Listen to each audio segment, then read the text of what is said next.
What we're watching in this video is not an ordinary congressional exchange. This is a layered confrontation about disaster management, federal bureaucracy, political accountability, and public trust. Democratic Congresswoman Ms. Ross directly challenges Homeland Security Secretary Kristi Noem over the delayed distribution of disaster relief funds following Hurricane Helene in North Carolina. At the center of the dispute is the flow of FEMA funding and whether bureaucratic bottlenecks prevented critical aid from reaching struggling communities. Carolina is recognized. Thank you, Mr. Chairman. Secretary Noem, Hurricane Helene tore through western North Carolina almost a year and a half ago, killing more than 100 people and causing more than $60 billion of damage. 2 months later, Congress passed a bipartisan disaster package, which included $29 billion for FEMA Disaster Relief Fund covering several states. And yet, despite this, countless North Carolinians have spent 2 winters paying mortgages and taxes on homes that are unlivable and may not even exist anymore. They have been waiting in limbo for your department to sign off on recovery funding. And I know Representative Kiley raised similar issues in his state. North Carolina's counties have had to step up to fill in the gap, spending their limited taxpayer funds on recovery and repair, with the expectation that they would swiftly be reimbursed by the federal government. And yet, many of these counties have not been reimbursed until this week, but we'll get to that.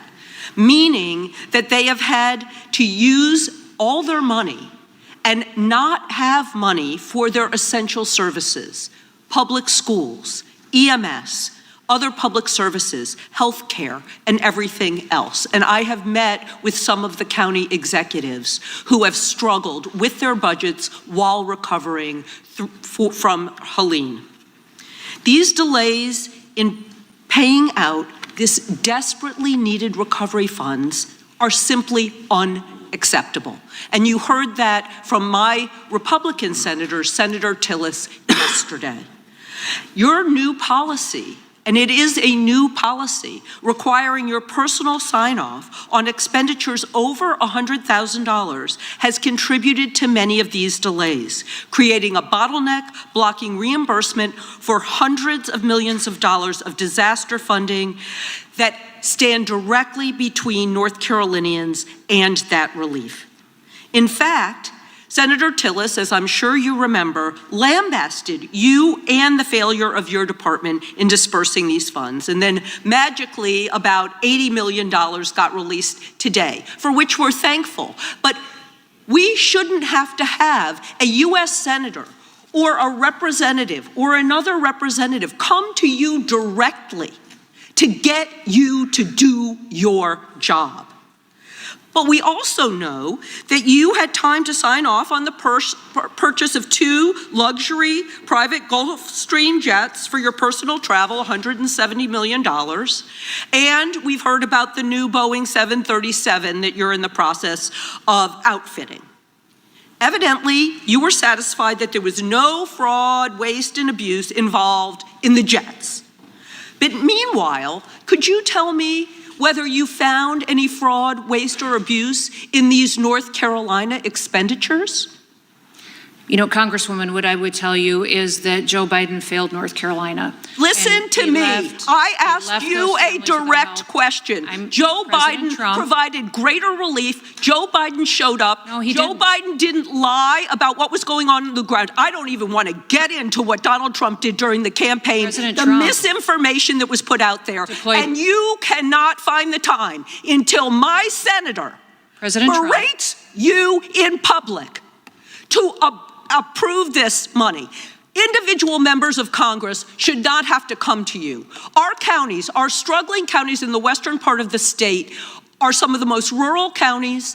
They are poor counties. They do not have the money to front for you. In the months that we have been here, we have deployed billions of dollars, billions more than what the Biden I administration am reclaiming my time. You have been too slow. I have heard this from Republican county commissioners. I have heard this from administrators. I have been in the western part of the state. I know exactly what's going on, and you have turned a blind eye while you're busy trying to deport American citizens. And now I want to get back, reclaiming my time, to the second point that Senator Tillis made.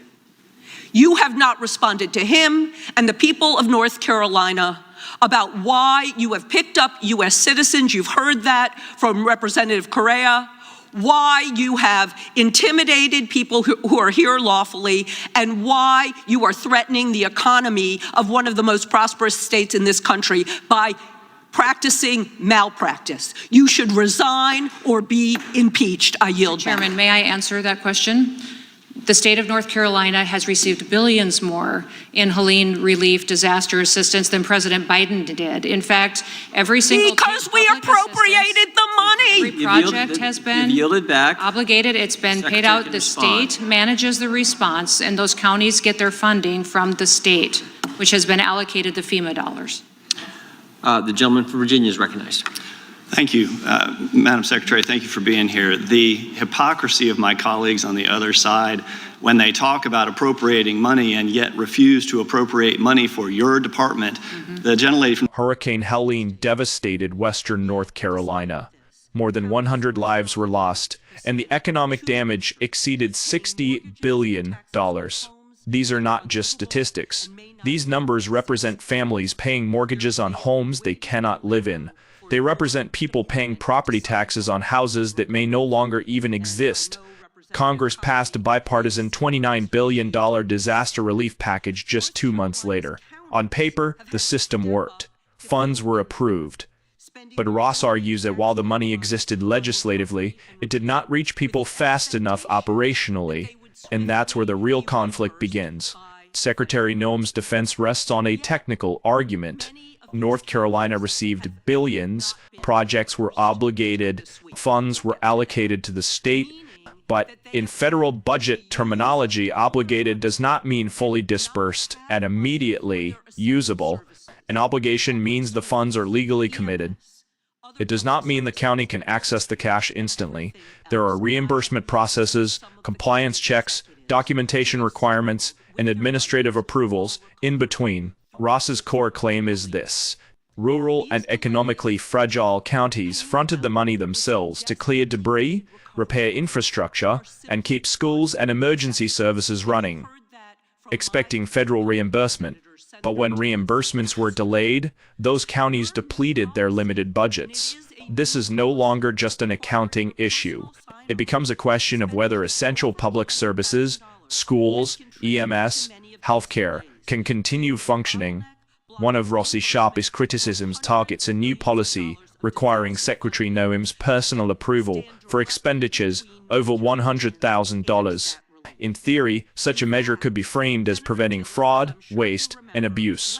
In practice, however, if hundreds of millions of dollars must pass through one office for approval, the risk of administrative bottlenecks increases dramatically.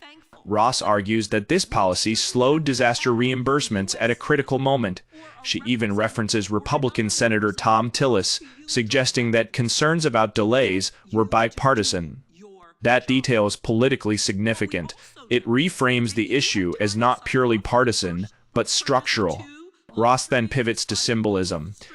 While disaster relief funds were allegedly stalled, she highlights the approval of $170 million for luxury Gulfstream jets and mentions a Boeing 737 being outfitted. This comparison is strategic. It simplifies a complex budget debate into a moral contrast. Citizens waiting for disaster relief versus leadership approving high-cost aircraft. In political communication, this type of juxtaposition is powerful. It transforms bureaucratic delay into a narrative about priorities.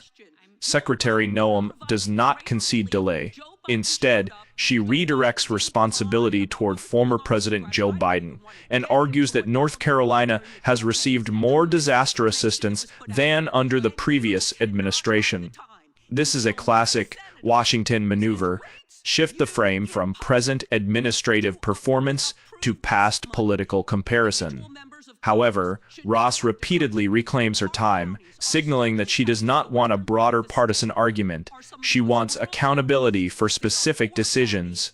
This exchange is less about dialogue and more about positioning for the committee room and for the public watching. The hearing escalates when Ross broadens the critique beyond disaster management. She accuses Noem of detaining U.S. citizens, intimidating lawfully present individuals, and undermining the economy of one of the country's most prosperous states through enforcement practices. At this stage, the discussion shifts from policy criticism to legitimacy criticism. When Ross states that Noem should resign or be impeached, the tone moves from oversight to direct political condemnation. Noem's final argument emphasizes structure. FEMA allocates funds to the state distributes funds to counties. In other words, the federal government can claim funds were sent, local officials can claim they have not received reimbursement. This is the gray zone of disaster governance. Technically, funds can be allocated. Practically, communities can still be waiting. That disconnect is where political conflict thrives. The bigger picture. This video highlights three broader realities. Disaster management is not just logistical, it is political. Oversight mechanisms designed to prevent waste can conflict with the urgency required in crisis response. Congressional hearings increasingly function as public accountability theater as much as policy review. At its core, this debate raises a fundamental question. Has the government fulfilled its duty when funds are authorized, or only when relief tangibly reaches the people who need it?